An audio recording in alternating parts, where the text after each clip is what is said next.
criminal procedure in Michigan. Please move out to Dibbury. Thank you, Mr. Toastmaster, fellow Toastmates, guests. I'm going to begin with a quote from George Washington. I love to begin with quotes. George Washington said, "The administration of justice is the firmest pillar of government."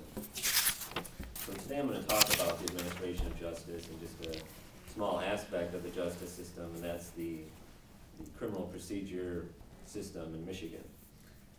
Criminal procedure involves the rules governing the investigation, prosecution, and punishment of those who violate criminal laws. Now that's the textbook definition. So I'm going to cover two introductory issues, and then kind of quickly go over the 9 steps of criminal procedure.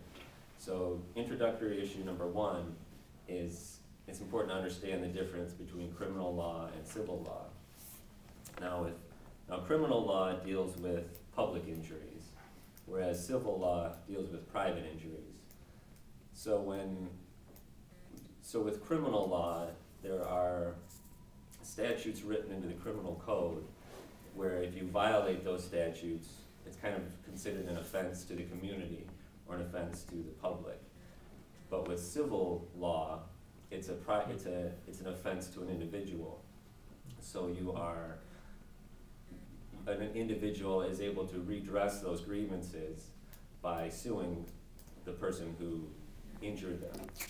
So basically, you can understand it if, say, Greg doesn't like my speech, and he gets upset, and he throws a tomato at me and hits me with it. There are 2 avenues by which Greg could be gone after. That could be considered a assault and battery under the criminal code. So in that case, a prosecutor would bring charges against Greg and deny him his liberty by taking him into court and putting him in jail, possibly, if it were a serious enough offense, of course. Now so that's criminal law. Now civil law, I could also go after Greg by suing him for assault and battery under the civil code. And there's also case law, there's also a lot of case law related to private lawsuits as well. So just understand the difference between criminal law and civil law.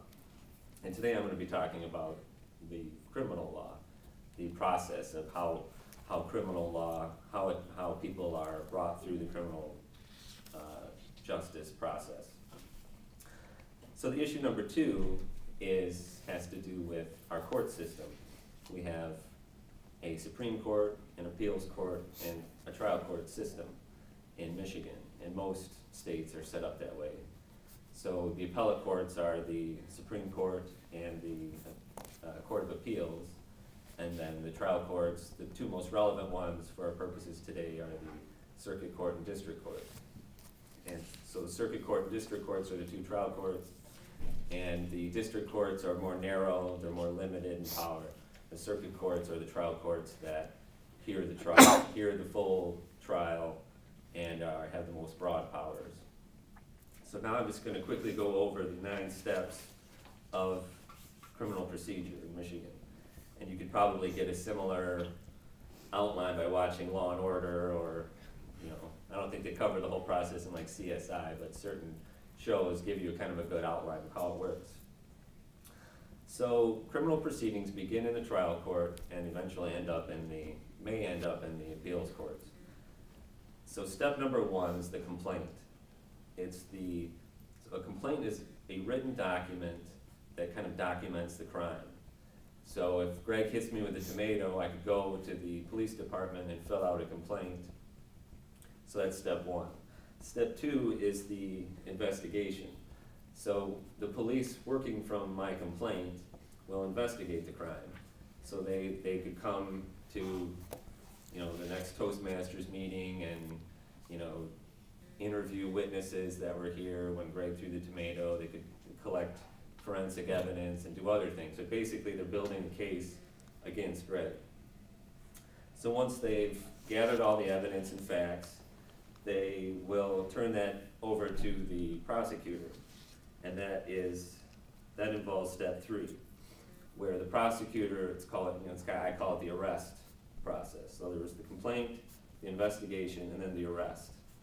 So the arrest involves the prosecutor looking at the evidence and determining whether probable cause exists, and then he turns his case over to the court, and a judge has to look at the evidence, and if probable cause does exist, then the judge will order Greg to be arrested.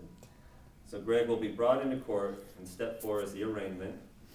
He'll be brought into court, and he'll be arraigned. That means basically he's told what crimes he's been being accused of. And that's the arraignment. It's a formal process in district court. Step 5 is the preliminary examination. That is a contested hearing in the district court where both sides plead. Basically, if there's more evidence against Greg, then if there's 51% of evidence against him, then the district court will say, okay, we can move forward and move it up to the circuit court. So step 4, like I said, was arraignment. You presented the facts. Step 5 is the preliminary examination, the contested hearing. Step 6 is the circuit court arraignment in pretrial proceedings, which basically in circuit court you go over the same process where you have an arraignment and then you do pretrial where Greg would plead guilty or not guilty, and they would work out what theories could be brought forward during the trial. So step 7 is the trial. Everybody knows what a trial is about. They weigh the evidence, and the judge acts as kind of the referee and makes sure that the constitutional rights of the accused are protected. And of course, the trial is an adversary proceeding where both sides plead their cases. Step 8 is the sentencing, where if the defendant is found guilty, the judge will determine sentencing based on the sentencing guidelines in Michigan. Step 9 is the appeal. That's when you appeal to the appellate courts. So I had to kind of rush through the ending, but from the original plaint all the way to sentencing, there are a number of different levels of individuals who play a role. I hope this brief presentation kind of gives you some background next time you're watching Law and Order.